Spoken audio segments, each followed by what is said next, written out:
Covid के हवाले से SOPs हिते फॉलो नथियूं थियनि त असां अवेयरनेस कैंपेन स्टार्ट कई आहे। इन में फ्लैग मार्च भी आहे, माण्हुनि खे अवेयरनेस क्रिएट था कयूं। फ्री में असां मास्क भी डिस्ट्रीब्यूट कया आहिनि जीअं असां इन वबा खां महफ़ूज़ रही सघूं। तव्हांजे सभु सिचुएशन साम्हूं आहे। पर्पज़ असांजो निकिरण जो इहो आहे त जेके गवर्नमेंट ऑफ सिंध SOPs कढियूं आहिनि, जेके ऑर्डर्स कढिया आहिनि उनखे इम्प्लीमेंट करायूं ऐं माण्हुनि में अवेयरनेस क्रिएट कयूं। अॼु DC साहब वटि मीटिंग भी थी जंहिंमें ताजिर जो जेके रिप्रेजेंटेटिव हुआ उहे बि हुया।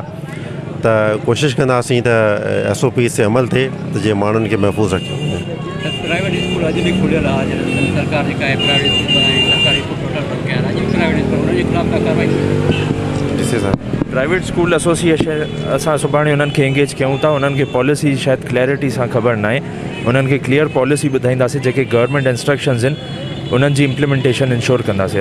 असां सभई हिकिड़े पेज ते आहियूं in terms of district administration, law enforcement agencies. जेके पॉलिसी ठही आहे होम डिपार्टमेंट जे तरफ़ां, प्रोविंशियल गवर्नमेंट जे तरफ़ां, उहा डिटेल में डिस्कस थी ऐं उन जी इम्प्लीमेंटेशन जे हवाले सां असां हिते आहियूं तव्हांजे साम्हूं।